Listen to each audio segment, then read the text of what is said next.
ये गांठ बांध ले साधक कि स्वप्न में भी कभी किसी को अपना न मान ले कि ये मेरा प्रिय है, नहीं वही तुम्हारे जीवन का घातक चिंतन वाला बन जाएगा, तुम्हारे चिंतन में बाधा पहुंचा देगा। ये माया पहले झुक के आती है, क्योंकि अगर सीधे युद्ध का चैलेंज दे के आवे तो साधक कभी परास्त ही नहीं हो सकता, क्योंकि भगवत पार्षद है। साधक जब मारा गया तो दया में मारा गया। इन शब्दों को बहुत ध्यान से सुनना। इस सत्संग है भगवत प्राप्ति के लिए, चाहे गृहस्थ साधक हो या विरक्त साधक। कभी माया ऐसे चैलेंज करके नहीं आती संतों के पास, साधकों के पास, भक्तों के पास, क्योंकि जानती चैलेंज करने पर इनका स्वामी खड़ा हो जाएगा, और स्वामी साथ खड़े तो दासी है माया, सामने टिकेगी नहीं, भाग जाएगी। वो बड़ी चतुरता से आती, प्रवीणता से झुक के आती है और झुका के रौंद के जाती है। ये लिख लो कागज में, चाहे दिमाग में लिख लो।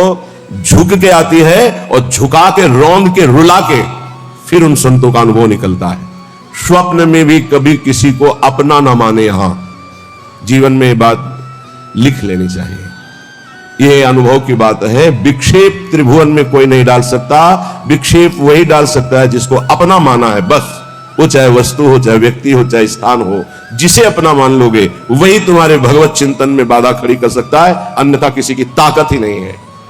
और हम अपना कब किसको मानते हैं? जब कोई झुक के रो के आता है तो दया से द्रवित होकर के जे भी उसे स्वीकार करता है तो उसकी दया का दुरुपयोग करके रौंदते रौंदते उसे भगवत विमुख करने की पूरी चेष्टा की जाती है। ये माया है।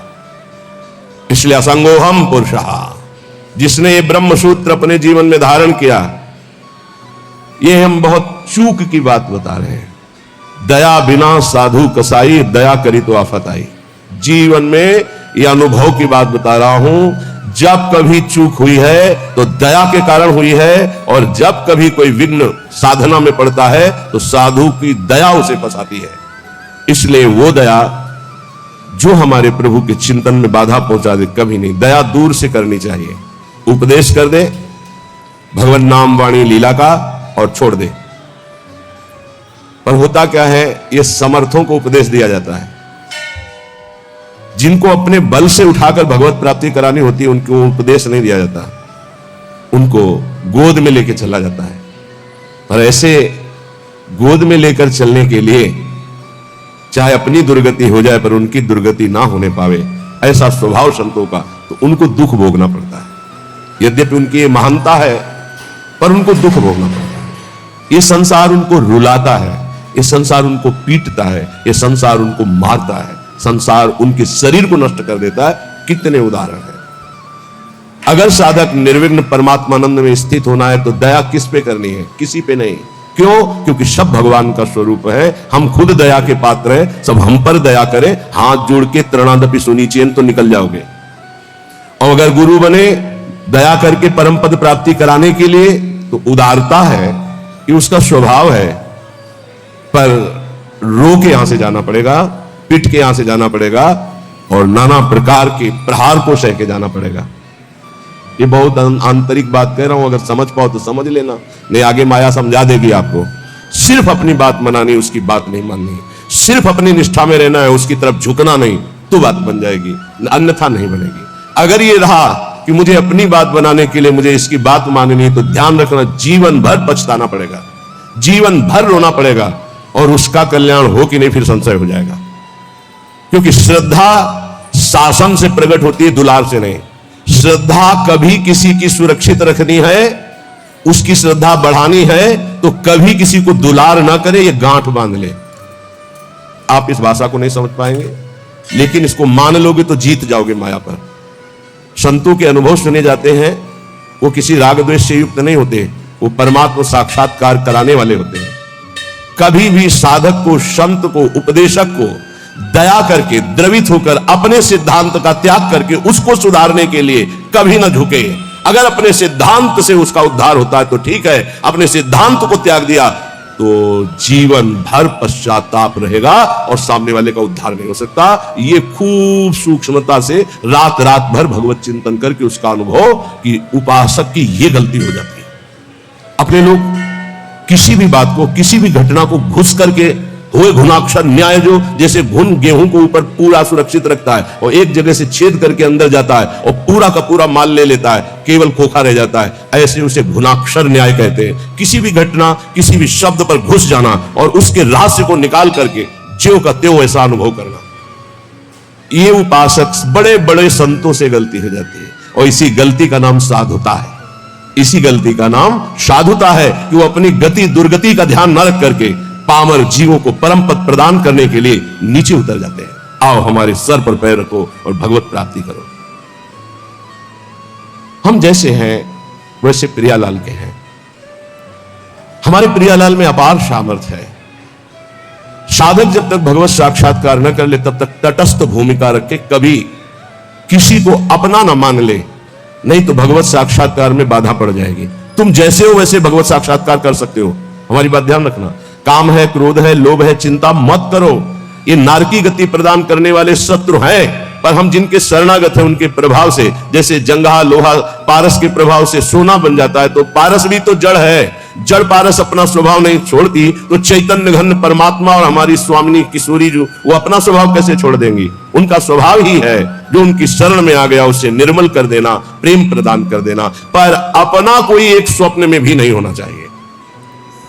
सपने हो और न देखत कोई ऐसा सहयोगी नहीं है जो मुझे प्रियालाल में लीन करने का सहयोग करे। प्रियालाल से दूरी बनाने वाला मित्र तो मिल जाएगा। जब तुम भगवत मार्ग में चलोगे तो रुददपि पित्र मात्र बंधु पुत्रादिकम अपहाय निसम्मनार्ह दुक्ते ही, तुम्हारे माता पिता तुम्हारे विरुद्ध हो जाएंगे। भगवत मार्ग में चलोगे तो कोई बिरला ही होता है जो अनुकूल हो जाए। बहुत कठोर हृदय भगवत मार्ग में चाहिए। ममता से लड़ने के लिए कठोर हृदय चाहिए, समता में स्थित होने के लिए सहृदय चाहिए। दोनों बात होना, ये हमारे प्रभु के सद्गुण हैं। कुसुम से भी कोमल और वज्र से भी कठोर, अपने शब्द के लिए कठोर। और ये अपनापन जहां प्रभु में समर्पित हुआ तो सहृदय, इसको समेटो अपनेपन को। रुददपि पित्र मात्र, रुददपि यदि वो रो रहे हैं या ऐसी युक्तियां पेश कर रहे हैं, उपासक को चाहिए इस जाल में न फंसे। महाप्रभु चैतन्य देव, बड़े बड़े आद्य गुरु भगवान शंकराचार्य, बड़े बड़े महापुरुषों के जीवन चरित्रों में दे पाया गया कि केवल वही घर में थे, केवल वही। लेकिन प्रभु के विधान को मानकर मंगल में संन्यास धर्म का अवलंबन लेकर छोड़। सची माता ने तो यह भी कहा था कि बेटा पानी की तो बात जाने दो, अगर हम मरना चाहें तो कोई जहर देने वाला भी है। विष्णु प्रिया तो अभी नवीन बालिका है और मैं वयोवृद्धा हूं और जानते हो तुम्हारे सिवा कोई है। तो उनका माँ श्री कृष्ण मुझे प्रेरित कर रहे हैं, मैं रुक नहीं सकता, आपको अनुमति देना होगा। ऐसे भगवान शंकराचार्य ने कहा मां भगवान शंकर प्रेरणा कर रहे हैं, मुझे संन्यास लेना ही होगा। तो उनका बेटा मेरा तो कोई नहीं है, ना कोई और पुत्र है, ना तेरे पिता है, कोई नहीं है और केवल तू ही है। तो उनका मां बिना अनुमति के संन्यास लिया नहीं जाता और आपकी अनुमति अनिवार्य है, तो क्या आप मुझे अनुमति नहीं देंगे? तो बेटा कैसे दे सकते हैं? तो चलो मां गंगा स्नान करने गए। वो तो महायोगी थे, मगरमच्छ प्रकट कर दिया। बोले मां मुझे मगरमच्छ खा रहा है। अरे बोले बेटा मैं वृद्धा हूं, कैसे बचा सकती हूँ? बोले सन्यास की अनुमति देके कह दो सन्यास। बोले बेटा मगरमच्छ से तो अच्छा है तुम जिंदा रहो, सन्यास ले लो। अनुमति, मगरमच्छ ध्यान हो गया। तो उन्होंने कहा बेटा अंतिम संस्कार करने वाले तो तुम ही हो। तो उनका मां वचन देता हूं कहीं भी होऊंगा और सुनूंगा कि मां का शरीर पूरा हो रहा है तो अंतिम संस्कार मैं करूंगा। आकर के दंड रख करके शिष्य को दे करके भगवान शंकराचार्य ने मां का संस्कार किया। रुददपि पित्र मात्र बंधु पुत्रादिकम अपहाय निसम्मनार्ह दुक्ते। कोई युक्ति तुम्हें भगवान मार्ग से विमुख न कर पावे।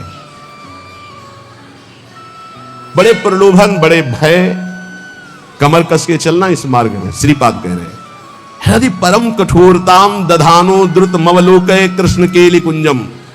हृदय परम कठोरताम, इस मार्ग में चलने वाले को हृदय को बहुत कठोर रखना पड़ता है।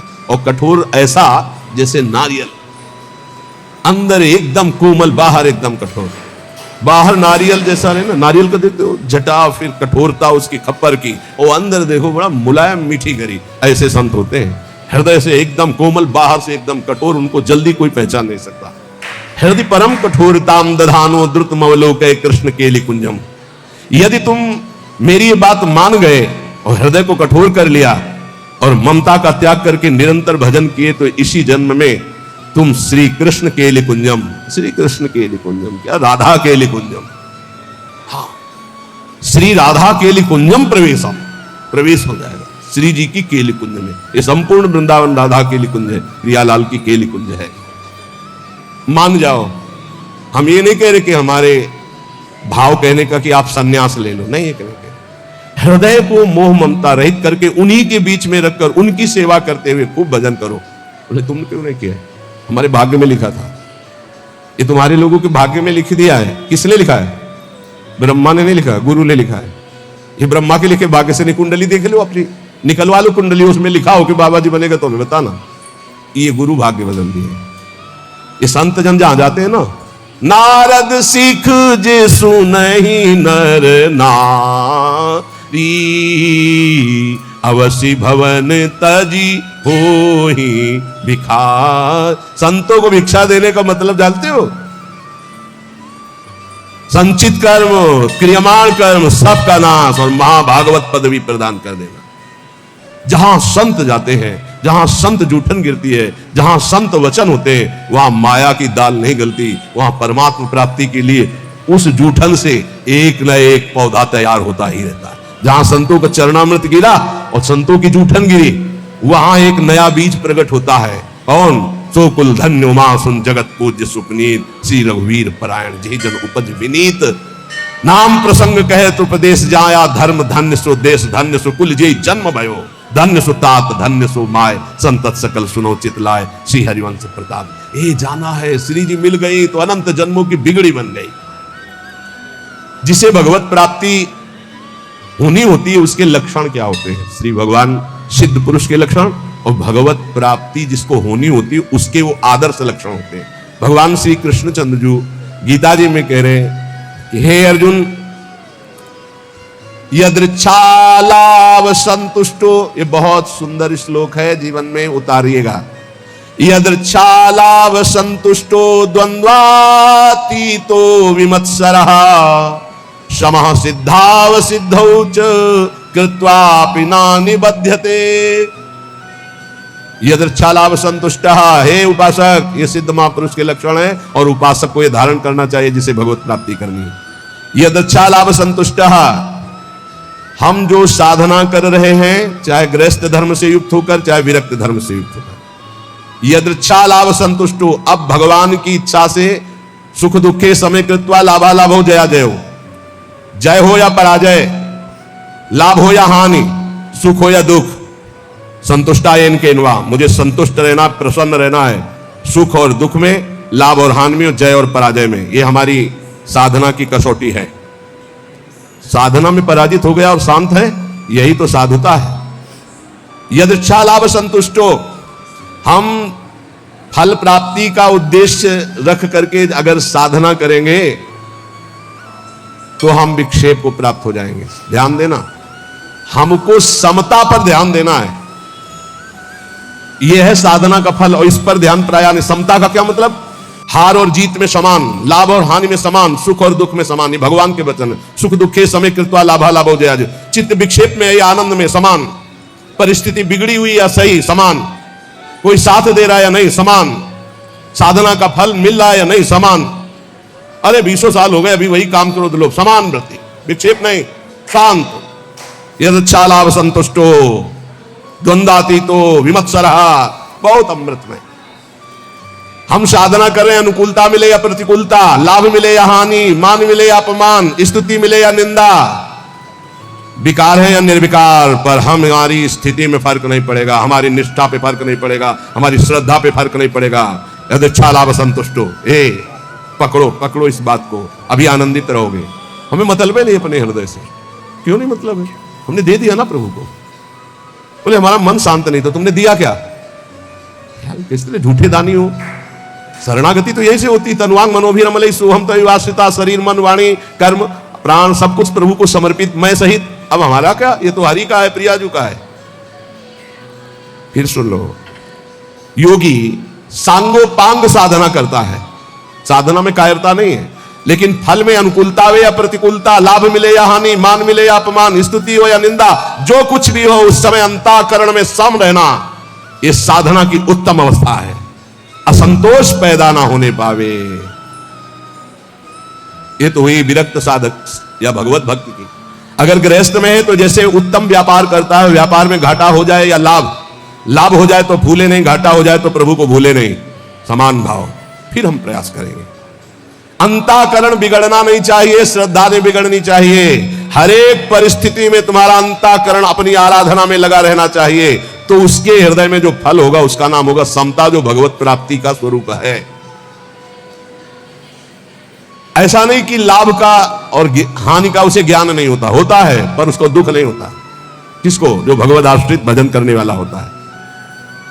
लाभ होने पर अभिमान नहीं होगा, हानि होने पर दुख नहीं होगी, जय होने पर फूलेगा नहीं, पराजय होने पर निराश नहीं होगा। परिणाम में सुखी दुखी ना होना यह साधक का लक्षण है, परिणाम में सुखी दुखी होना यह संसारी पुरुष का लक्षण है। साधक का अंतःकरण अनुकूलता प्रतिकूलता के असर से ऊपर होता है। संसारी पुरुष का हृदय अनुकूलता पे हर्षित होता है, प्रतिकूलता पे रोता है, शोकित होता है। तुम संसारी पुरुष नहीं हो, घबराना नहीं, क्योंकि तुम साधक हो, भगवान के शरणागत हो। अंतःकरण में तुम्हारे ऊपर कोई प्रभाव नहीं पड़ना चाहिए अनुकूलता या प्रतिकूलता का। ये कब? जब पापाचरण नहीं होंगे तब। पापाचरण होंगे तो केवल बातें सुनोगे, इसका प्रभाव पड़ेगा। यदृच्छा लाभ संतुष्टा, जैसे प्रभु तुम्हें रख रहे, जोई जोई प्यारो करे सोई मोई भावे। देख लो, प्यारे हराना चाहते तो हम जीतना क्यों चाहें? हम राजी है। प्यारे दुख में रखना चाहते तो हम सुखी क्यों होना चाहें? हमें दुख वो सुख से भी बढ़कर है जो हमारे प्यारे हैं। बने तो रघुबरते बने, वो बिगड़े तो भरपूर। हम उस बिगड़ने पर भी सुखी हैं, क्योंकि प्रभु के विधान से हो रहा, मैंने थोड़ी सोचा है। यदृच्छा लाभ संतुष्टा, पहला बैठा लो, किसी भी स्थिति में विचलित नहीं होना, किसी भी स्थिति में नहीं, ऐसा नहीं होता। लाभ हो या हानि हो, अनुकूलता हो या प्रतिकूलता हो, मान हो या अपमान हो, निंदा हो या स्थिति हो, समान भाव रखे तब माना जाएगा इष्ट प्रेम या गुरु प्रेम। जोई जोई प्यारो करे सोई मोई भावे। ये कोई सरल भाव नहीं है। प्यारे ने कैंसर दे दिया, भावे गाओ जोई जोई प्यारो करे सोई मोई भावे। अनुकूलता में तो सब गाते जोई जोई प्यारो करे सोई, प्रतिकूलता में गाओ जोई जोई प्यारो करे सोई मोई।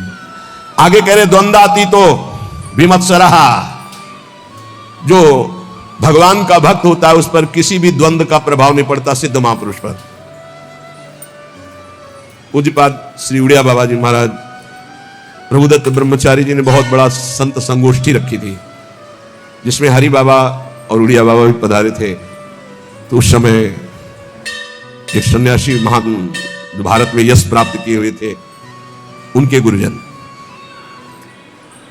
सिद्ध महापुरुषों की स्वाभाविक यश कीर्ति होती रहती है, तो उससे जो भगवत तत्व के ज्ञान होना और भगवत तत्व का बोध होना, इसमें अंतर होता है। तो भगवत तत्व के ज्ञानी थे वो, पर भगवत तत्व बोध संपन्न महापुरुष तो उड़िया बाबा थे। उन्होंने बस समस्या इतनी थी कि हरि बाबा जब घंटा बजाते थे तो सबसे पहले ओ नाद करवाते। तो इसका विरोध हुआ कि ये केवल अमुक ही बोल सकते हैं, हर वर्ण के नहीं बोल सकते हैं। उड़िया बाबा से कहा गया कि आप वहां बैठे हैं, आप इसका विरोध क्यों नहीं करते? उड़िया बाबा ने कहा हरि स्वयं हरि है, हरि बाबा स्वयं हरि हैं, वो जो कुछ करते हैं सब परम धर्म है, हम उनका विरोध नहीं कर सकते। इसी बात को लेकर के बाबा की बहुत निंदा की भरी सभा में बाबा बैठे थे, पद्मासन लगाए।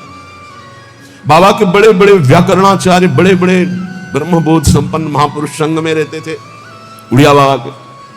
वो खड़े हो गए बड़े ज्ञानी जन और कहा कि बाबा उसकी तरफ देख के, बाबा ने सबको बैठा दिया और बैठे रहे आधा घंटे। खूब वो माइक मिल गया था तो खूब हराटेदार श्लोक और बार बार उड़िया बाबा का नाम ले लेकर उड़िया बाबा की निंदा, और कोई निंदा के चांस नहीं थे। इसी व्यवहार को सन्यासी होकर के ऐसा विरोध नहीं करते, ऐसा ऐसा ऐसा। बाबा जब संपन्न हो गई निंदा तो उठे और अपनी कुटिया में आ गए। सब शिष्य जन जो और मित्र जन जितने थे सब, बाबा आपने रोक क्यों दिया उनके, तो हम मुख बंद कर देते, ऐसी नहीं। बोले थे यही सत्संग सुना तुमने, यही आज तक हमारे संग का फल रहा कि तुम उनका मुख बंद कर। देखो वो जो निंदा कर रहे हैं सही कर रहे हैं, शरीर धर्म को लेकर के अगर निंदा कर रहे हैं तो बहुत सही बोल रहे हैं, और आत्मस्वरूप को लेकर कह रहे हैं तो जो वो आत्मा है वही आत्मा है, अभेद है, वो अपने आप की अपनी निंदा कर रहे हैं, तो हमें क्या परेशानी है, क्योंकि आत्म तत्व तो एक है। और शरीर की निंदा तो शास्त्र करते हैं, हम करते हैं, वो भी कर रहे हैं, क्या परेशानी है, कोई समस्या, कोई क्षोभ नहीं निंदा का। द्वंद्वातीत तो ये तो सिद्ध पुरुष के लक्षण होते, साधक को ऐसा ही होना चाहिए। अगर हमारी कोई निंदा करता है तो हमको बिल्कुल ऐसे रहना है जैसे कोई हमारी प्रशंसा करे तो हम कैसे रहते हैं। प्रशंसा में हम तटस्थ रहते हैं, हृदय में हर्ष नहीं होने देते, तो निंदा में हमें तटस्थ रहना, हृदय में शोक नहीं होने देना। ये द्वंद्व है, निंदा और स्तुति। ऐसे ही मान अपमान में, ऐसे ही अनुकूलता प्रतिकूलता में, ऐसे ही सुख दुख आदि में, तो ऐसे ही जन्म मृत्यु में आप द्वंद्वातीत अवस्था को प्राप्त हो जाएंगे। ना आपको मृत्यु का भय होगा, ना जन्म का भय होगा, क्योंकि आप जीवन मुक्त हो जाएंगे। भक्त द्वंद्वातीत होता है। और विमत्सरा, ये बहुत बड़ा दोष है, ये दोष बहुत बड़ा है। इसे कहते हैं ईर्ष्या। मत्सरति, मेरे से आगे निकला। ईर्ष्या बहुत बहुत बुरी है, और ये बहुत बड़ी जगह से होती है। छोटे मोटे को तो समझ में नहीं आती कि मेरे अंदर ईर्ष्या है, बड़े बड़े में ईर्ष्या होती है। जब अपने से अधिक किसी की प्रशंसा या सुख देखकर जलन जो होती है, उसे कैसे मत्सरता, ईर्ष्या। अगर ईर्ष्या का किंचित मात्र भाव है तो चाहे जितना इष्ट कृपा करे, गुरु कृपा करे, वो जलेगा, कुछ उस पर फर्क नहीं पड़ेगा। बहुत विचित्र है ये ईर्ष्या। विमत्सरहा, मत्सरता रहित होना चाहिए साधक को। सिद्ध पुरुष में ईर्ष्या नहीं होती। ईर्ष्या इतना दोष सूक्ष्म है। कंचन तजना सहज है, सहज तिया का नेव, मान बड़ाई ईर्ष्या दुर्लभ तजनाए। दुर्लभ है जो कंचन कामनी पर विजय प्राप्त किए हुए, वो भी ईर्ष्या पर। बहुत विचित्र है, बहुत विचित्र। किसी की भी बड़ाई सुनकर उनकी निंदा करना शुरू कर देना, ये ईर्ष्या करवाती है। हाँ सब ठीक है भैया, ऐसे निंदा कर देना, हृदय में उनके प्रति जलन होना। थोड़ी भी ईर्ष्या यदि हृदय में है तो भगवत प्राप्ति या भगवत प्रेम नहीं होने देगी। इसको मिटा दो। जिसके प्रति ईर्ष्या, उसके चरण वंदना करो, उसको हाथ जोड़ो, उसको और प्यार करो, जिससे ईर्ष्या तुम्हारे हृदय में उसके प्रति ना होने पावे। ये अपनी कोशिश से होगा, दूसरे की कृपा से नहीं। आप ये मत समझे इसमें। ये ईर्ष्या सबसे बड़ा सूक्ष्म दोष है, और ये बड़े बड़े साधकों और संतों में भी जागृत हो जाए यदि सावधान न रहे तो ये बहुत बड़ा दोष। इसीलिए लिखा कंचन तजना सहज है, सहज तिया का ने, मान बड़ाई ईर्ष्या दुर्लभ तजनाए। ईर्ष्या से बहुत बड़ी हानि हो जाती है, बहुत बड़ा अपराध बन जाता है। इसमें निंदा आदि दोष, बहुत गलती हो जाती है, बहुत बड़ी गलती हो। इष्ट छूट जाएंगे, गुरु छूट जाएंगे, ईर्ष्या नहीं छूटेगी। मतलब बहुत ही ये सूक्ष्म विषय ईर्ष्या। मत्सरति, मेरे से आगे निकला जा रहा है, ये ईर्ष्या बहुत मत्सर। विमत्सरहा, भक्त विमत्सर होता है। चाहे जितना आपस में प्रेम हो, ईर्ष्या जागृत हो जाए तो एकता, मित्रता, भाव, श्रद्धा सब नष्ट कर देगी। चाहे जितना प्रेम, ईर्ष्या जागृत हो जाए तो बहुत दूरी बना देती है ईर्ष्या। वैर और भिन्नता ये पैदा करना इसका काम है। भिन्नता, दूरी बना देना और दुश्मनी पैदा कर देना, ये ईर्ष्या का काम है। साधक इस दोष से बचे। बड़ा भयानक दोष है ईर्ष्या। ये बहुत जल्दी हो जाता है। छोटों में तो कम होता है, बड़ों में ज्यादा होता है। छोटों में छोटे स्तर से होता है, एक दो व्यक्ति। ईर्ष्या बड़ों में बहुत जोर की। सुना है हमने, शब्द सुना, तो उससे लगा कि ये ईर्ष्या बहुत जोर की होती है। किसी की भी बड़ाई हो, फौरन निंदा। हमने सुना है, फौरन निंदा शुरू। हाँ ये तो ठीक है, पर लगा के उड़ गए, निंदा शुरू कर दी। ईर्ष्या बहुत विचित्र है। अपने में गुणाभिमान और दूसरे में दोष दर्शन, ये ईर्ष्या करा देती है। और सारी तपस्या भजन सब खो देता है ईर्ष्यालु। कुछ नहीं रह जाता ईर्ष्यालु के हृदय में। इसलिए भगवान कह रहे हैं विमत्सरा। सिद्ध पुरुष में तो होती नहीं है, और साधक में इसे मिटानी होती। स्वयं से मिटेगी, ये बात ध्यान रखना। लाख उपाय करके देख लिया, नहीं गई। स्वयं से मिट रहे हैं। स्वयं जब तक नहीं मिटाना चाहोगे, ईर्ष्या नहीं मिटेगी। ईर्ष्या जिधर झुक जाए उधर द्वेष पैदा कर दे, लड़ाई झगड़ा पैदा कर दे और नाश शुरू कर देती ईर्ष्या। बहुत बहुत विचित्र। बहुत गुरु की बढ़ोतरी देखकर शिष्य को ईर्ष्या हो सकती है। ईर्ष्या शिष्य को सूली पे चढ़वा दिया, जहर खवा दिया, मारने का संयोग बना दिया। बहुत से ऐसे उदाहरण पाए गए।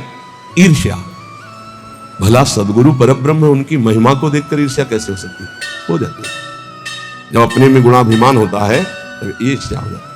यहां तक शिष्य की महिमा को देखकर गुरु के हृदय में ईर्ष्या पैदा हो गई। ऐसा नहीं, जबकि शिष्य तो अपना पुत्र, अगर उसकी महिमा बढ़ती है तो गर्व का विषय होता है कि हमारा ही तो बेटा है, हमारा ही तो वैभव है ये। ऐसा नहीं, जहर खिलाने की चेष्टा की गई शिष्य को। ओ चरित्र में, रामानुजाचार्य जी चरित्र में पढ़ के देख लीजिए, ईर्ष्या बड़े स्तर में प्रकट हो जाती है। अगर ब्रह्म बोध नहीं, भगवत प्रेम की प्राप्ति नहीं, तो ये प्रकट हो जाएगा, ईर्ष्या प्रकट हो जाएगी। सदगुरुदेव भगवान के वचन, किसी भी क्रिया की प्रतिक्रिया ईर्ष्या से हो सकती है। किसी भी क्रिया की प्रतिक्रिया, ये गुरुजनों के प्रति भी हो सकती है, शिष्य के प्रति भी हो सकती है, मित्र के प्रति भी हो सकती है, बहन बहन में हो सकती है, भाई भाई में हो सकता है, पिता पुत्र में, कहीं भी ये ईर्ष्या हो सकती है। और ये सर्वनाश के सिवा इसका कोई परिणाम नहीं होता। केवल नाश और पतन के सिवा इसको कोई परिणाम नहीं होता। ये शब्द याद कर, ईर्ष्या का केवल, किसी और का नहीं, अपना। ईर्ष्या केवल नाश और पतन के सिवा और कुछ नहीं देती है। इसलिए सुखपूर्वक संसार बंधन से मुक्त होने के लिए इस ईर्ष्या का अवश्य त्याग करें। स्पष्ट समझ लीजिए, ये बहुत चिंतन करके अपने जीवन में, फिर आपको बता रहे हैं, भगवत प्राप्ति में सबसे बड़ी बाधा क्या है? हमारा मन। मन का स्वरूप संकल्प विकल्प करके भोगों में फंसाना। मन से हमारी इतनी घनी दोस्ती हो गई है जन्म जन्मांतर से कि मन ने जो चाहा वो मेरी चाह है, यही बंधन है, यही बंधन, इसी को पकड़ना है। मन ने जो चाहा, मन चाहता क्या है? 5 ज्ञानेंद्रियों के द्वारा भोगे जाने वाले समस्त विषय, जितने त्रिभुवन में भोग हैं उन सबको 5 में स्थित कर दिया गया। शब्द, स्पर्श, रूप, रस, गंध, और 5 ज्ञानेंद्रियों के द्वारा इनको जाना जाता है, ज्ञान होता है इनका। और इन भोगों को भोगने के लिए मन संकल्प विकल्प बनाता है। मन को मैं मानकर, मन को अपना मानकर हमारी दुर्गति हो गई, हम बंधन से युक्त हो गए, दुख पर दुख भोगते चले जा रहे हैं। सुख की लालसा से सुख भोग क्रिया परिणाम भयानक दुख, इसका मूल मन। मन को सुधारना केवल इसकी मित्रता को हटा देने से होगा, दूसरा कोई उपाय नहीं है। आप अच्छे से समझ लीजिए, मन को यदि सुधारना है तो इससे दोस्ती हटानी पड़ेगी। बहुत कठिन है इससे दोस्ती छोड़ना। ये जो चाहता है वही मेरी चाह है, ऐसा हमें भ्रम हो गया है। ये अशांत तो हम अशांत, ये शांत तो हम शांत, ये भोगों में तो हमें चाहिए भोग, मैं भोगता। बड़ा विचित्र ये बंधन हो गया है। अगर समझ पा रहे हो, मन की दोस्ती, मन में तन्मयता, मन में अपनापन, यही हमारी मन की गुलामी का मुख्य कारण है, यही बंधन है। जब तक हम मन से दोस्ती नहीं हटा देंगे, मन में तदात्मता जो हो गई उसे नहीं हटाएंगे, अपनापन जो हो गया उसको नहीं हटाएंगे, तब तक इस पर शासन नहीं कर पाएंगे। जब तक मन को अधीन नहीं कर पाएंगे तब तक भजन नहीं हो सकता। भजन की बातें हो सकती हैं, फिर भजन की बातों से हम सम्मान चाहते हैं, रुपया चाहते हैं, नाना प्रकार के भोग चाहते हैं, मनोकामनाओं की पूर्ति चाहते हैं। वो इनके इन प्रकार फंसा के ही रखता है, वो मुक्त नहीं होने देता। इसीलिए शास्त्रों में कहा गया है, बंधन और मोक्ष का कारण तुम्हारा मन ही है। विषय चिंतन भोगों में लगा हुआ मन बंधन का कारण है, भगवत चिंतन प्रभु में लगा हुआ मन मोक्ष का कारण है। स्पष्ट वर्णन किया गया है। इसलिए धैर्य पूर्वक अंतर्मुख होकर के इस मन से दोस्ती हटा दीजिए। ये बिना सत्संग के आप इस युक्ति को नहीं जान पाएंगे।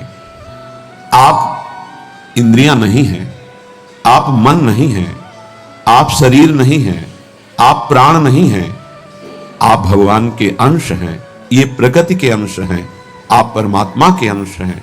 अपने को भूलकर इनकी अधीनता स्वीकार करके हमारी ये दुर्गति हो गई कि हम तुच्छ विषयों के अधीन हो गए।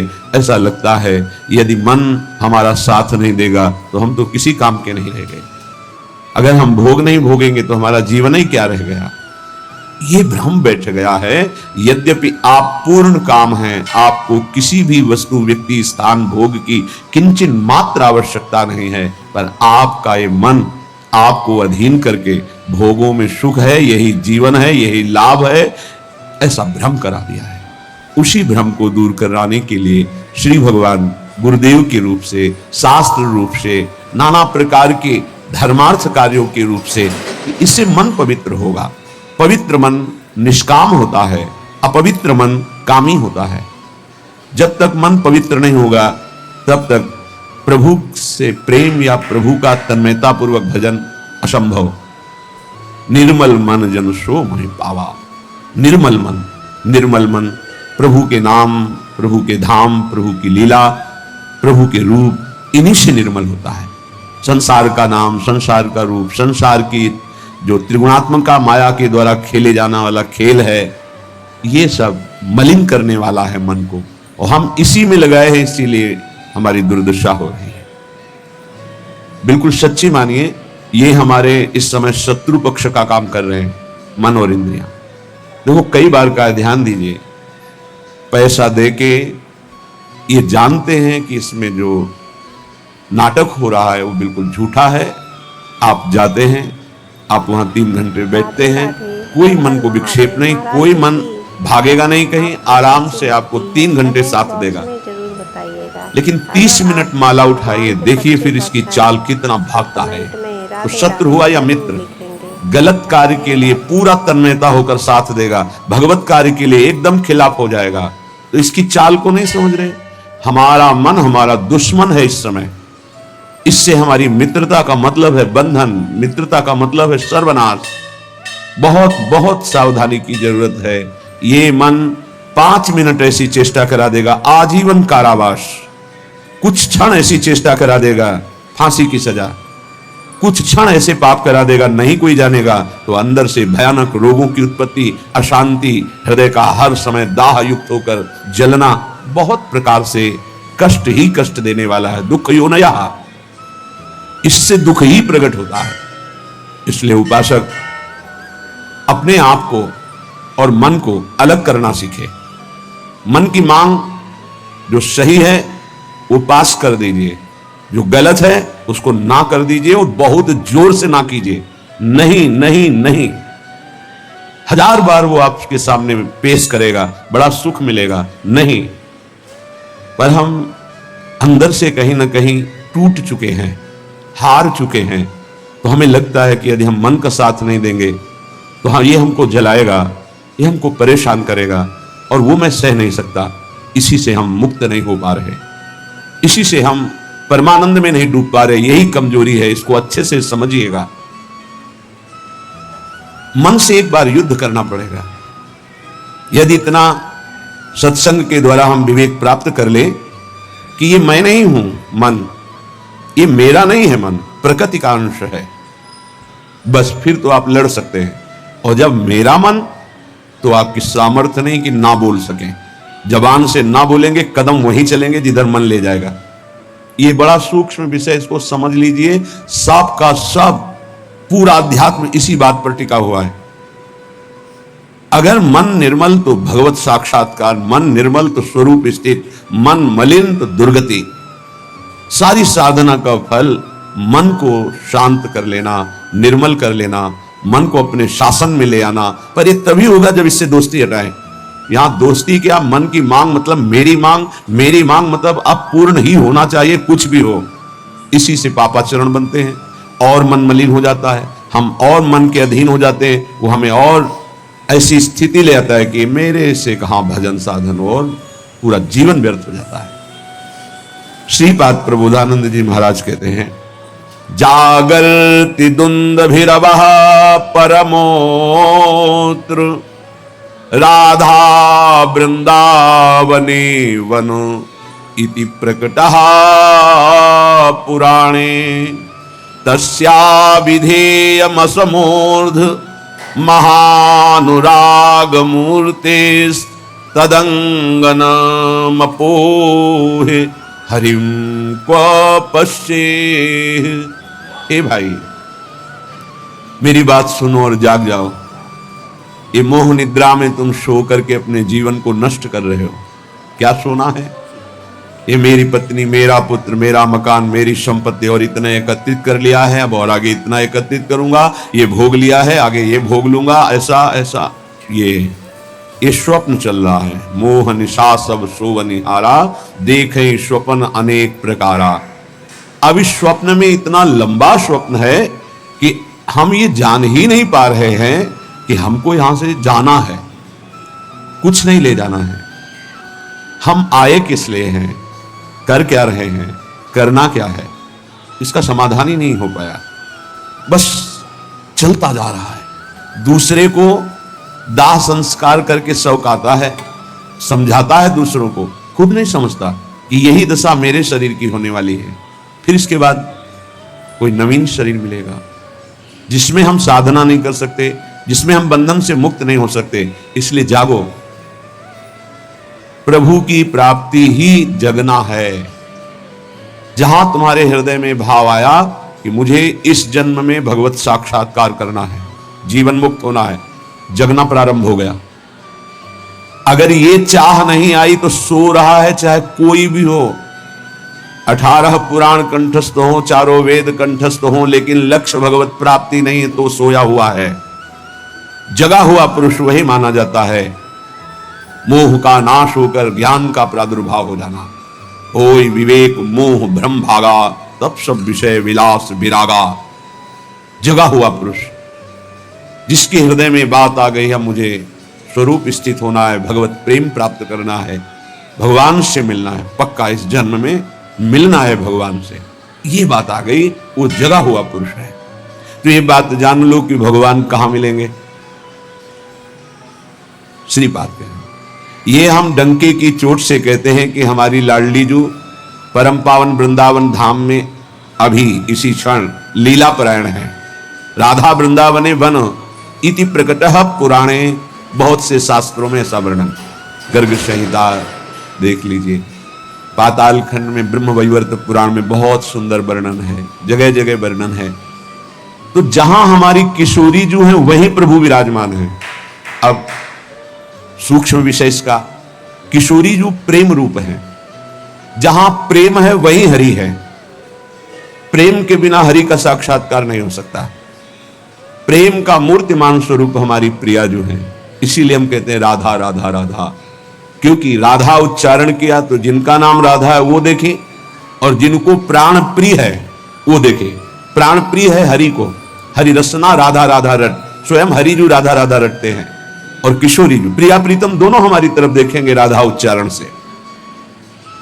तस्या विधेय मसमोर्ध महानुराग, किशोरी जी की कृपा से ही महाअनुराग प्रकट होता है। महाअनुराग में ही हरि का साक्षात्कार होता है, प्रिया प्रीतम का साक्षात्कार होता है। इसलिए अगर हमारे वाक्य को आप समझ पा रहे हो, श्रीपाद कह रहे हैं, तो आप वृंदावन का आश्रय ले लीजिए। अगर अखंड वास नहीं प्राप्त हो पा रहा तो आश्रय ले लीजिए, रजरानी का सेवन कीजिए, धाम आइए, बार बार यहां दर्शन कीजिए, प्रदक्षिणा परिक्रमा कीजिए, बैठकर एकांत में नाम जप कीजिए। बहुत बड़ा प्रभाव धाम में जो भजन करता है तो बहुत कई गुना बढ़ करके उसको लाभ मिलता है। इसलिए यहां बहुत जल्दी भगवत प्राप्ति होती है। मथुरा में 6 महीने में भगवत साक्षात्कार कर लिया ध्रुव जी ने। देखो 6 महीने भी बहुत होते हैं। अगर व्याकुलता बढ़ जाए, तन्मयता हो जाए तो 6 मिनट में भगवान साक्षात्कार करा दे। वो बहुत कृपालु है। मिलंति चिंता मणिकोटि कोट्यः, अब ये बात समझिए, स्वयं बहिर्दृष्टि मुपैति वा हरिः, तथापि वृंदावन धूलि धूसरम न देहमन्यत्र कदापि आत्मे। एक तरफ हरि है, एक तरफ करोड़ करोड़ प्रकार के सब भोग सामग्री, महान रत्न, रुपया, पैसा, सोना, चांदी, सब वैभव है। अब अगर पूछा जाए मन से कि किधर कदम बढ़ाओगे, तो इधर ही कदम बढ़ेगा, हरि की तरफ नहीं। बातें केवल हरि की होंगी, हरि की तरफ कदम नहीं। बहुत विचित्र माया है, बहुत विचित्र माया। देखो ना, मन समझा रहा है अभी भोग लो, हरि तो आगे मिल ही जाएंगे। आगे कब कब आगे मिल जाएंगे? कितने दिन की आयु है? हमारा मन हमको गलत सलाह देकर हृदय को अपवित्र करता रहता है, हम राजी बने रहते हैं। बड़ा धोखा हो रहा है, हम अपने साथ धोखा कर रहे हैं। पक्का समझो, केवल हरि प्राप्ति के लिए हम यहां आए हैं। अनंत जन्मों से भटक रहे हैं, अनंत जन्मों से, न जाने किस किस लोक में, किस किस योनियों में कितना कितना कष्ट वो सब भोग के आए हैं। माया ने सब विस्मृत कर दिया है। अब लगता है देखा जाएगा जो होगा। अरे देखने लायक नहीं रहोगे। ऐसा कष्टप्रद जीवन होता है कि कोई उपाय नहीं है, अन्य योनियों में कोई उपाय नहीं है। बहुत कष्टप्रद जीवन। देखो ना जीवों के साथ कैसा बर्ताव कर रहे हैं मनुष्य शरीर धारण करके। पता नहीं उनको कि यही दुर्गति उनकी होनी। जीवित ऐसे जैसे पकोड़े तले जा रहे हैं, ऐसे जीवों को, ऐसे उनके, वो भी जीव हैं, वो हम ही तुम हैं, कर्म के अनुसार वो बन गए। क्या बर्ताव हो रहा है। वैसे भी जंगल में नाना प्रकार के कष्ट अन्य जीवों को प्राप्त होते हैं। अगर कांटा लग गया तो आप निकाल सकते, वो नहीं निकाल सकते। एकमात्र मानव देह है जिससे आप इस माया प्रपंच से मुक्त हो सकते हैं। यहां आना बुरा नहीं है, लेकिन कर्म बंधनों से आना बुरा है। जैसे जेल में दोनों रहते हैं, जेलर भी और कैदी भी। कैदी बन करके रहना ठीक नहीं, जेलर वही रहता है, उसको कोई बंधन थोड़ी। ऐसे ही कारक महापुरुष के रूप में जगत में आना बड़ा सुखद है। भगवान का यश गान करते हुए भगवत भाव में स्थित, भगवत स्वरूप में स्थित, लाखों बार भेजे प्रभु, कोई परेशानी नहीं। ये जो कर्म बंधन से युक्त होकर आना है, इसे मिटाना है। ये संसार तब तक दुखद है जब तक भोग वासना है। भोग वासना हटी कि परमानंद ही है दसों दिशाओं में, क्योंकि वही साक्षात आनंद मूर्ति भगवान ही सब रूपों में। मत्ता पर तरम नान्यत किंचित अस्ति धनंजय, किंचित मात्र मेरे सिवा कोई नहीं है। वही परमानंद प्रभु विराजमान है। आपकी कसौटी है मिलत चिंतामणि कोटि कोट्यः स्वयं बहिर्दृष्टि मुपैति वा हरि। एक तरफ हरि है, एक तरफ नाना प्रकार के रत्न भोग सामग्री हैं। तुम्हारा मन उधर आकर्षित होगा, लेकिन तुम्हें उधर नहीं जाना, हरि की तरफ बढ़ाना है कदम। यहां तो बहुत छोटा स्तर गिरा हुआ है हमारी साधना का। अगर हमारे मनोनुकूल भोजन मिल गया तो प्रभु को भूल जाएंगे और उसका स्वाद लेने में हम समय अपना नष्ट कर देंगे। एक रसेंद्री का विषय, ऐसे हर इंद्री का विषय आप देख लीजिए। आपके मनोनुकूल कोई गाना, कोई नाटक, कोई सिनेमा, कोई आप देख लीजिए, प्रभु को भूल जाएंगे आप उस समय, और उस पर आपका मन तन्मय हो जाएगा। कितनी छोटी गिरी हुई स्थिति है। त्रिभुवन का कोई भी आकर्षण हमारा नाम न छुटवा पावे, भगवत स्मृति न छुटवा पावे, तब तो साधना मानी जाएगी। बिल्कुल सावधान। श्रीधाम वृंदावन का जो वास है, आश्रय है, ये बहुत जोर का है। आश्रय से ही भगवत प्राप्ति हो जाएगी अगर दृढ़ निष्ठा आ जाए। कोटि कोटि चिंतामणि रत्न आदि आपको प्राप्त हो तो भी तुम आश्रय मत छोड़ना प्रभु का, वृंदावन का, धाम का। पहली बात तो भगवत आश्रय कहीं भी रहोगे तो ये धाम आपको अपने महिमा प्रकाशित कर देगा। कहीं भी आश्रय पक्का होना चाहिए। आश्रित हृदय वृंदावन का कैसा होता है कि जहां उसको अपने व्यवहार कार्य से फुर्सत मिली, भागा। जैसे कोई अपने घर को भागता है छुट्टी मिलने पर, ऐसे श्रीधाम भाग के आया। उससे कोई कहे अमुक जगह चलो, बहुत सुंदर वहां शोभा है प्रकृति की, वो नहीं जाएगा। नहीं नहीं, हमारा तो जीवन वृंदावन है, प्राण वृंदावन है, सर्वस्व वृंदावन है। वो बस भाग के वृंदावन, ये है वृंदावन का आश्रय। एक दिन का भी समय मिला तो कहीं नहीं, भागा वृंदावन की तरफ। एक बार बिहारी जी की दंडवत, एक बार वृंदावन की परिक्रमा की, फिर चला। आश्रय तत्व अगर पुष्ट होगा तो वृंदावन वहीं कृपा कर देगा। एक बात और बड़ी जोर की कह रहे हैं कि जिनको वृंदावन वास मिल गया है उनके लिए खास बात, यदि आपको अखंड वृंदावन वास मिल गया है तो अब बहिर्दृष्टि मुपैति वा हरि। हरि भी वृंदावन की सीमा के बाहर आपको बुला रहे हो तो मत जाना। जैसा श्रीपाद श्लोक में लिख रहे हैं, श्री भट्ट देवाचार्य जी उसे पद में लिख रहे हैं, विपिन राज सीमा के बाहर हरिहू को ना निहाल, रे मन वृंदा विपिन निहाल। यद्यपि मिले कोटि चिंतामणि तऊ न हाथ पसार। बिल्कुल उसी की टीका है, मानो जय श्री भट्ट धूलि धूसर तन, यह आशा और तथापि वृंदावन धूलि धूसरम न देह मन्यत्र कदापि आतु में। वृंदावन की रज से सना हुआ हमारा शरीर और अंतिम श्वास यही पूरी हो राधा। वो बात बन गई जो बड़ी बड़ी साधना से नहीं बनती, बड़ी बड़ी साधना से। अंदर की खास बात है। अपने को भूल जाना और प्रभु के चिंतन में तन्मय हो जाना, यह भक्ति का लक्षण है। सब कुछ भूल जाना, अपने स्वरूप में स्थित हो जाना, यह ज्ञान का है। इसके अलावा भगवान की माया का प्रभाव बड़ी विडंबना है। भगवान की कृपा से जब कोई साधन बनता है तो हम भगवान की कृपा ना कह करके, भगवान की कृपा ना मान करके हम उसमें अपना अहम आरोपित कर लेते हैं। इसलिए हमारी साधना बाधित हो जाती है और हम विक्षिप्त हो जाते हैं, विक्षेप पड़ जाता है साधना में। किसी के मुख से सुन रहे थे कि मैं केवल प्रवचन नहीं कर रहा हूं, इतना समय हो गया, ये नहीं खाया, ये नहीं पिया, ऐसा, ये त्याग। अरे ये सब देहाभिमान के अंतर्गत है, इसका कोई महत्व नहीं है। मछली जल में रह करके पूरा जीवन व्यतीत करती है, केवल जल पी करके। केचुआ केवल मिट्टी खा के रहता है। कितने पंछी केवल फल खा के रहते हैं। क्या भगवत प्राप्ति हो जाती है क्या? ये साधन देह विस्मृत करने के लिए है कि जो कुछ मिला थोड़ा डाल दिया, बस नाम चिंतन, भगवत चिंतन। चिंतन इस बात का कि एक एक दिन हम प्लस जोड़ रहे हैं कि ये नहीं खाया, ये नहीं पिया, ये नहीं त्याग। ये तो प्राकृतिक क्रिया है, इसका कोई महत्व है क्या? देह धर्म से युक्त होकर, देहाभिमान से युक्त होकर ऐसी चेष्टाओं में साधक उन्नति नहीं प्राप्त करता, गर्व करता है और पतन हो जाता है। महाराज ययाति का सुकृत नष्ट नहीं हो रहा था। बड़े समय से उत्तम लोकों में विमानों से घूम रहे थे। देवराज इंद्र ने एक बार उनको बुलाया, महाराज आपने कौन सा सुकृत किया कि आपके दिव्य लोक सुरक्षित हैं, अर्थात आपका पतन नहीं हो रहा, आपके पुण्य नष्ट नहीं हो रहे। तो सभा में जब ऐसा पूछा तो अहम उदित हो गया। महाभारत में भगवान व्यासदेव जी वर्णन करते हैं। उन्होंने कहा ना कोई ऐसा हुआ है, ना है, ना आगे होगा। जैसा मैंने दान किया, तप किया, सुकृत किए, बस ऐसा निकलना था कि सारे सुकृत भस्म हो गए। देवराज इंद्र ने कहा विश्व के समस्त ऋषियों का, महात्माओं का, धर्मात्माओं का आपने अपमान कर दिया, आप भ्रष्ट हो जाए। उसी समय सर के बल नीचे ऐसे मृत्यु लोक की तरफ आने लगे। तब उन्होंने आर्त भाव से कहा गलती हो गई हमसे, हमारी अंतिम प्रार्थना, जा तो रहा हूं नीचे के लोक में, लेकिन महात्माओं के बीच में गिरूं। तो कुछ महात्मा ऐसे खड़े हुए, महाराज शिवी भी उसमें थे, भगवत चर्चा संभाषण कर रहे थे। देखा कोई तेजों में पतन की स्थिति से आ रहा है गिरता हुआ, तो ये कोई पुण्यात्मा है, रोक दिया अपने भजन बल से। जब ये जाना कि ये तो महाराज ययाति है, सारे सुकृत अपने दे दिए, तत्काल ऊपर से ऊपर चले गए।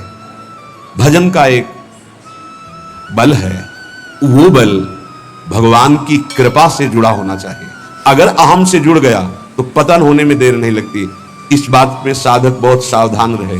प्रायः ये अहम घूम करके ऐसे आ जाता, ऐसे शब्द साफ संतों की अवहेलना हो रही थी उनके मुख से, साफ संतों में। ऐसा कोई कर सकता है जैसा मैं कर रहा हूं? मैं कुछ नहीं।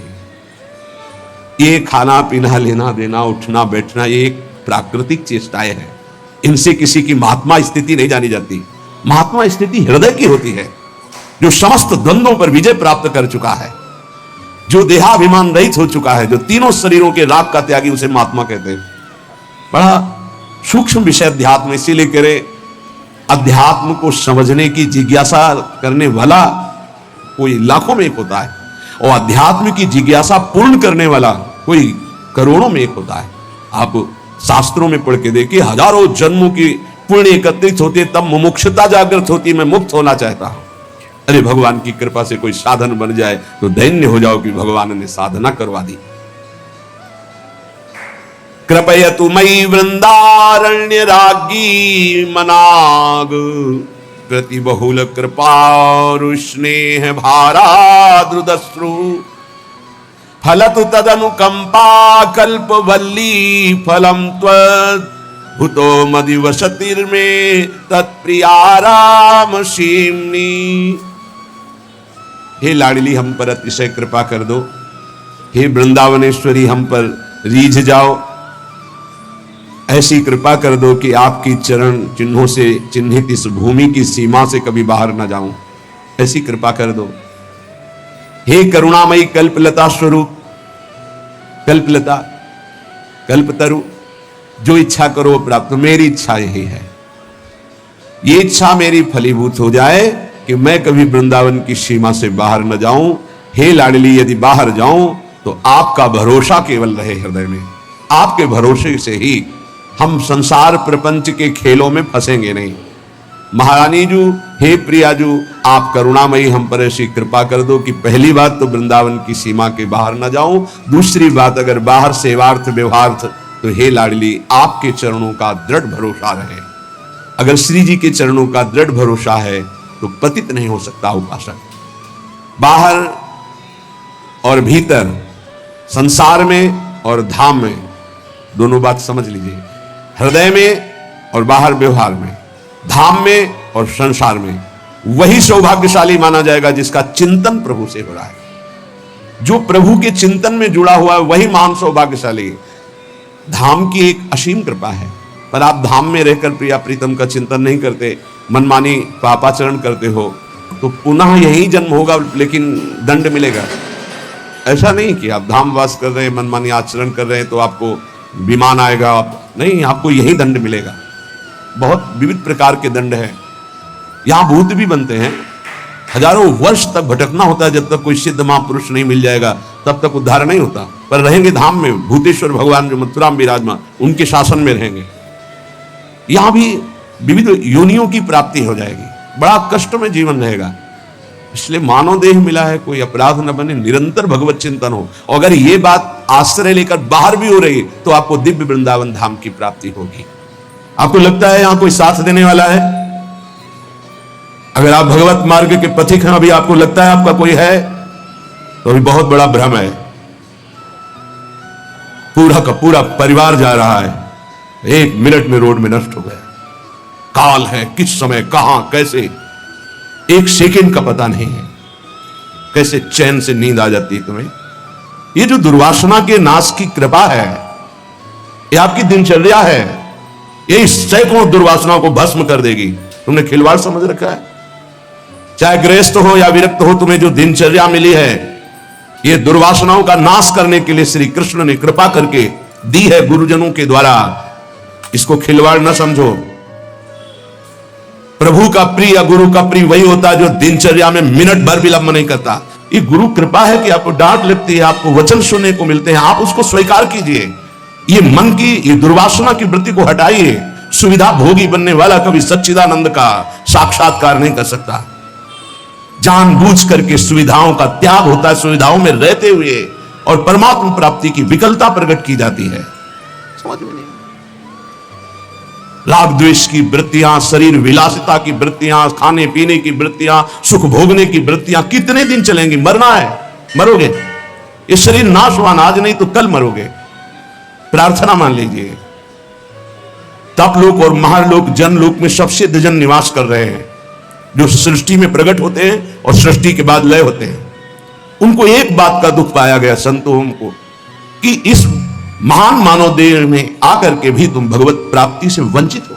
तुम्हें नींद कैसी ऐसी आ जाती है कि तुम्हारा भजन, तुम्हारी दिनचर्या, तुम्हारा साधन पथ रुक रहा है और तुम्हें चैन से सोना आ रहा है। तुम उपासक हो। ये जीवन हमारा प्रभु के लिए अगर नहीं समझ पा रहे हो तो आखिरी बात समझ लो, कोई समझाने वाला तुम्हें नहीं है, कोई समझाने वाला नहीं।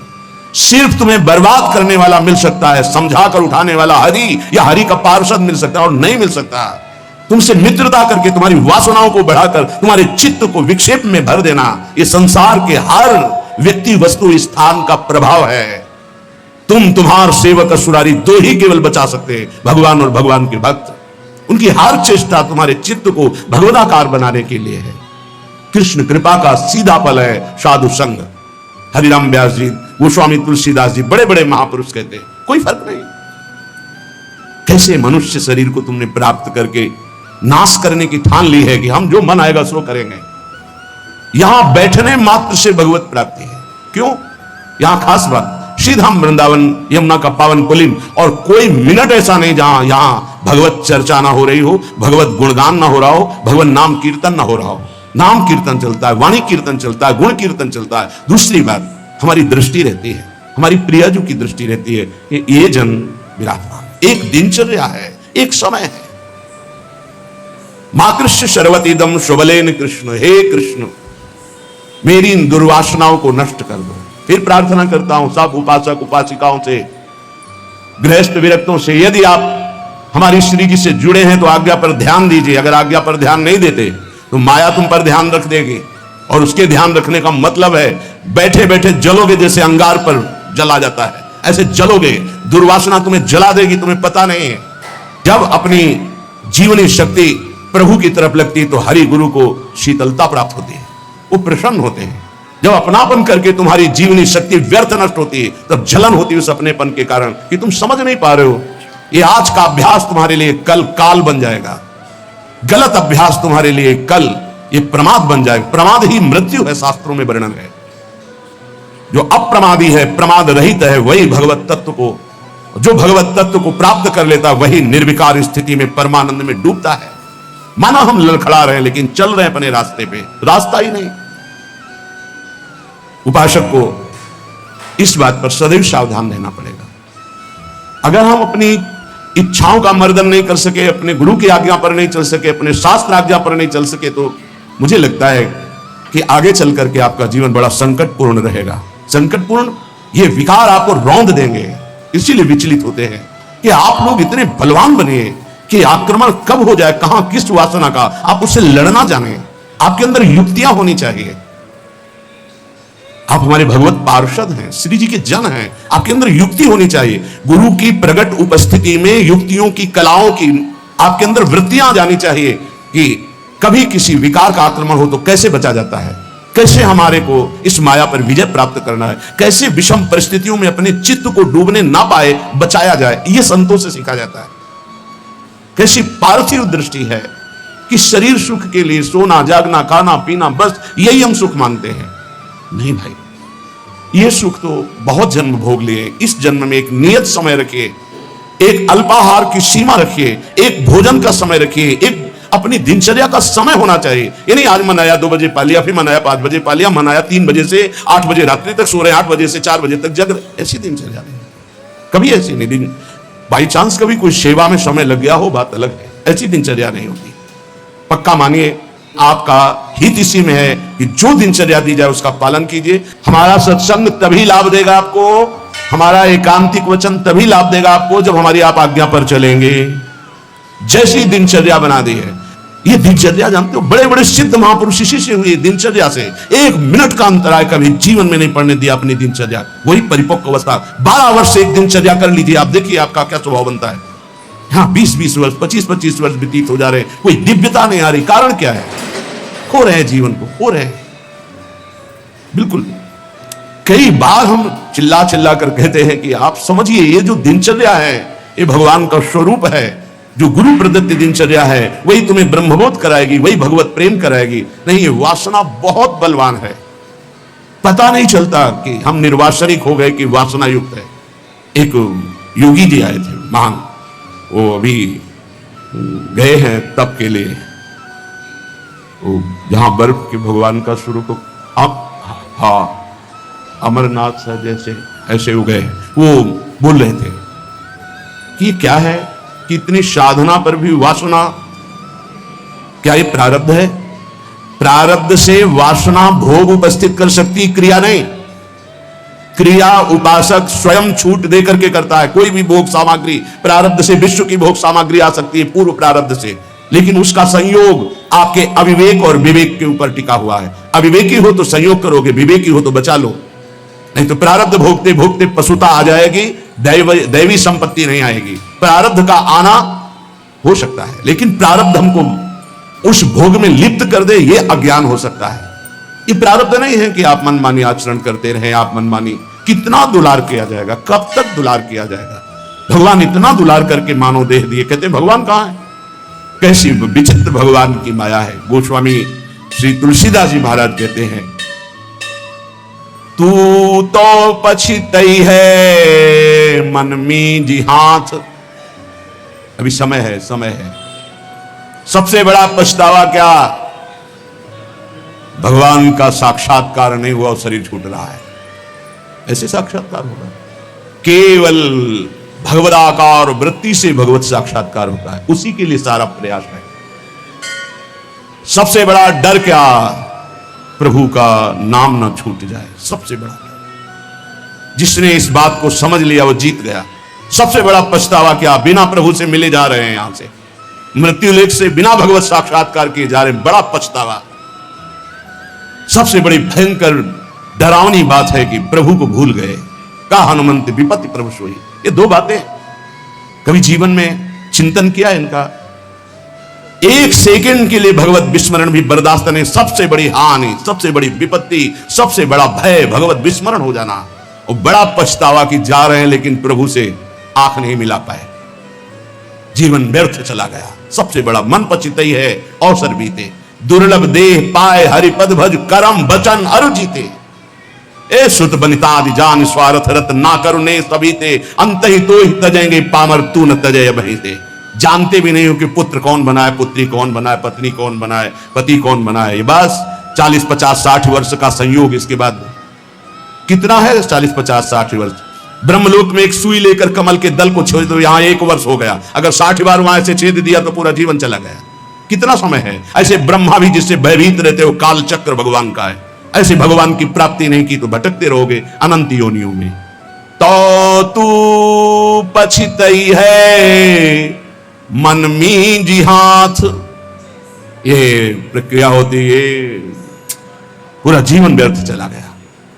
भयो है सुगम तो को अमर अगम तन, समुझी धोकत खोवत अकाथ।